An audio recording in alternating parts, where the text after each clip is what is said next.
안녕하세요. 반갑습니다. 날마다 말씀을 사모하고 말씀 중심으로 살아가려고 몸부림치는 여러분들, 오늘도 이 방에 들어와 주셔서 감사합니다. 오늘 말씀을 함께 묵상하면서 그 말씀이 여러분의 마음에 감동을 주고 여러분의 삶에 도전을 주시는 말씀이 되기를 간절히 소망합니다. 오늘은 마태복음 24장의 말씀을 함께 우리가 묵상할 것입니다. 하루에 성경을 서너 장 읽어서 1년에 1독을 하게 되는 이 프로그램, 오늘은 한 장입니다. 마태복음 24장이 너무 중요해서 이 말씀을 좀 더 깊이 묵상해 보기를 원합니다. 어느 날 제자들이 성전에서 나오면서 예수님께 이 성전의 웅장함이 얼마나 대단하고 얼마나 이 성전이 자랑스러운가, 그래서 뿌듯한 마음을 가지고 예수님께 자랑하듯이 성전을 가리킵니다. 그런데 예수님은 우울해하십니다. 우울해하시면서 이 성전을 가리켜 이렇게 말씀을 하십니다. 이 성전의 돌 하나도 돌 위에 남지 않고 다 무너질 것이다 라고 말씀합니다. 여러분, 제자들이 얼마나 뿌듯해하면서 이 성전을 그렇게 예수님께 자랑을 했는데 예수님이 그 말씀을 하실 때 얼마나 충격이 되었을까요? 그래서 제자들이 묻습니다. 이런 일이 언제 일어나겠습니까? 그리고 세상 끝에는 어떤 일이 일어나겠습니까? 라고 두 가지 질문을 하게 되죠. 하나는 지금 현재 이스라엘이 이 성전이, 성벽이 다 무너지는 때가 있다고 그러는데 그게 도대체 언제 일어날 것인지, 그리고 세상 끝에 주님이 다시 오신다고 말씀하시는데 그 세상 끝에 예수님의 재림은 과연 세상의 종말은 있는 건지 언제인지 그걸 묻고 있는 겁니다. 여러분은 어떻게 생각하고 있습니까? 세상의 종말이 오리라고 생각하고 있습니까? 세상 사람들은 베드로후서에 나온 말씀대로 세상이 영원히 그 자리에 계속 있을 것을 추호도 의심하지 않고 있습니다. 오늘 예수님은 말씀하셨죠. 세상이 종말의 징조가 이런 일이 일어날 것이라고 말씀하고 있는데 미혹을 받지 않도록 조심해라. 거짓 그리스도가 세상에 널리 많이 찾아올 것이다. 그리고 모든 민족과 민족과 나라와 나라가 서로 전쟁을 벌이고 그 난리에 소문이 있을 것이다 라고 말씀을 합니다. 그리고 믿는 자들이 박해를 받을 때가 온다라고 말씀하고 사랑이 식어진 그런 시대가 온다고 말씀합니다. 여러분, 오늘 우리 시대 이야기를 하고 있는 것처럼 들리지 않습니까? 우크라이나 전쟁을 통해서 세계 전쟁이 쉽게 일어날 수 있다는 사실을 우리가 발견하게 되었습니다. 북한도 핵을 다 만들었다고 큰 소리를 치고 있고 지금 핵을 가진 나라들은 너무도 많죠.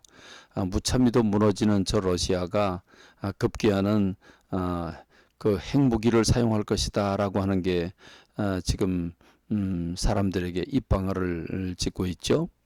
그렇습니다. 지금 이 러시아나 또는 중국이나 미국과 인도 이런 큰 나라들의 움직임을 살펴보면 영 심상치 않습니다. 어떤 일이 어떻게 벌어질지, 특별히 세계 강대국이가 선진국이라고 하는 유럽의 여러 나라들이 앞다투어 군비 경쟁을 하고 있습니다. 무기를 사들이고 그리고 무한 경쟁에서 이기려고 하는 이런 무모한 지금 노력들을 하고 있죠. 이런 모습들을 보십시오.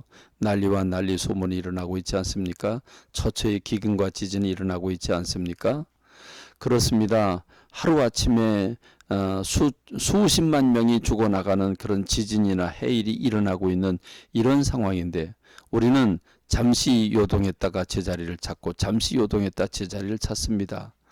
1900년대 이후에 들어서 무더기로 이런 일들이 지금 1950년 지나서 집중적으로 일어나고 있는데 종말의 징조가 우리 눈앞에 펼쳐지고 있음에도 불구하고 우리는 아무렇지도 않은 듯 평화롭다 그리고 살아가고 있습니다.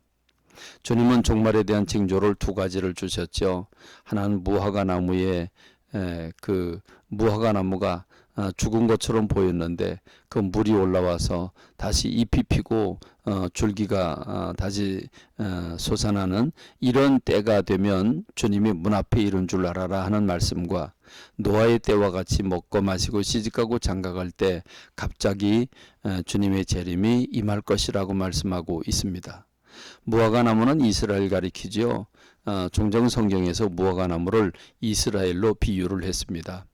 이 이스라엘이 죽은 것 같았다. 무슨 말입니까? AD 70년에 로마가 쳐들어와 예루살렘은 예수님의 말씀대로 멸망했습니다. 성전은 돌 위에 돌 하나가 남지 않았습니다. 왜 그랬습니까? 그 돌과 돌 사이에 금이 있다고 하는 이야기를 듣고 그걸 다 뒤진 겁니다. 그렇습니다. 성전은 무너졌고 그리고 이스라엘 백성들은 추방령이 내려져 전 세계로 흩어진 디아스포라가 되어버리고 말았습니다. 그렇게 2000년 동안 나라 없는 나라가 이 지구상에서 사라져버린 나라가 이스라엘입니다. 그런데 1948년에 300명이 비행기를 타고 이스라엘 땅에 들어옴으로써 이스라엘이 새로운 나라가 다시 그 물이 오르고 잎사귀가 올라가고 잎사귀가 나오고 줄기가 새로 나오고 잎사귀가 나오는 이러한 일이 연출된 것입니다. 그게 1948년 아닙니까? 그리고 이스라엘은 든든히 나라를 자리를 잡았습니다. 성경은 세계의 큰 전쟁이 임할 것을 말씀하고 있습니다. 그것은 어느 날 갑자기 임한다고 노아의 때와 같이 사람들이 120년이라고 한 기간을 주었지만 그러나 사람들은 그 기간 동안 코웃음을 쳤고 사람들은 홍수가 일어나 40일 동안 모든 걸 다 뒤엎을 줄은 아무도 몰랐습니다. 결국 그들은 갑자기 종말을 맞이하게 된 것입니다. 이렇게 주님의 재림도 그렇게 이루어진다고 하는 것을 말씀하고 있습니다. 그렇습니다. 오늘 저와 여러분들이 주님께서 새하늘과 새 땅을 만들어 주신다고 하는 요한계시록의 그 말씀은 아주 소상하게 주님이 어떻게 임하실지 어떤 나라를 만들지를 말씀하고 있는데 너무나 구체적인 말씀을 주고 있음에도 불구하고 우리는 지금 전쟁과 전쟁의 소문과 수많은 천재지변을 겪고 지금 환경이 열악해지고 말할 수 없는 그 고난을 당하고 있음에도 불구하고 우리는 세상에 빠져서 쾌락 속에 잠들어 버리고 말았습니다. 묻혀버리고 말았습니다. 오늘 우리는 정신을 차려야 할 것입니다. 하나님 말씀 묵상하고 새하늘과 새 땅을 기다리며 주님의 심판을 맞이할 순수한 영혼들이 되길 간절히 소망합니다. 여러분 이 말씀을 받으면서 듣고 깨닫는 것이 있고 또 느끼는 것이 있으면 댓글을 달아주시고 또 다른 사람이 댓글을 보고 또 같이 반응해 주심으로써 열띤 그 기쁨과 감동을 나누는 극대화하는 현장이 되기를 원합니다. 친구 추가를 이 춘천광염교회를 찾아서 친구 추가를 하거나 구독을 눌러주시면 매일 아침 제작된 이 방송을 여러분들에게 보내드릴 수 있습니다. 참고하시기를 바랍니다. 감사합니다. 말씀을 맺겠습니다.